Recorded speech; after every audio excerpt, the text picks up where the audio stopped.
So hello everyone, welcome back to new video. So friends, I am very sick suddenly.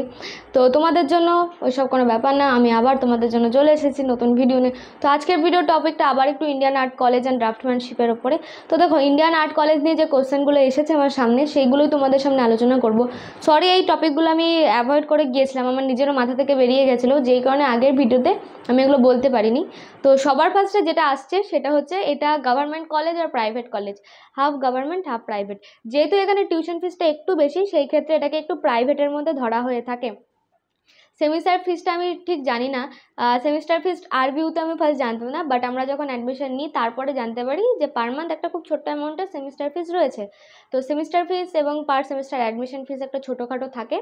তো এবার first যে তুমি first time যখন এখানে ভর্তি হবে, তো এখানে প্রায় 10K এর কাছাকাছি একটা খরচ রয়েছে, এবং পার সেমিস্টার হয়তো কিছু অ্যামাউন্ট খরচ হলেও হতে পারে, যেহেতু প্রাইভেট কলেজ তোমাদেরকে এটা মাথায় রাখতে হবে।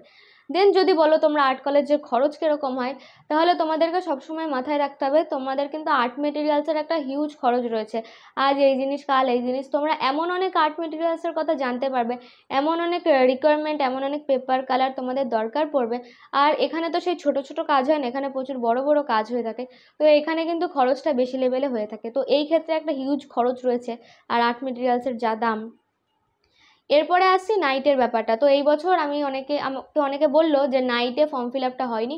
নাইট নিয়ে আমরা অনেক দিন ধরে খবর শুনছি, নাইট নিয়ে ইন্ডিয়ান আর্ট কলেজে প্রচণ্ড ঝামেলা সৃষ্টি হয়েছিল।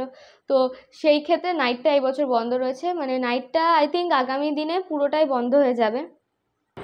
এন্ট্রান্স নিয়ে আর একটা কোশ্চেন এসেছিলো, সেটা হচ্ছে এখানে কি কোনো রকম কালার করা কিছু দেওয়া হবে?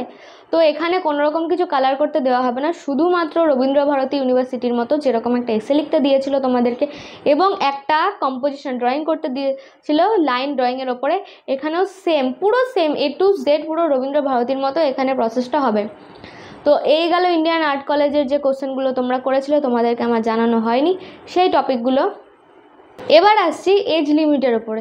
তো এখানেও তোমাদের এইচএসের পর মাত্র 3 বারের চান্স রয়েছে, যেটা রবীন্দ্রভারতীতে রয়েছে, মানে যেই বছর তোমার এইচএস সেই বছর এবং পরবর্তী আরও 2 বছর।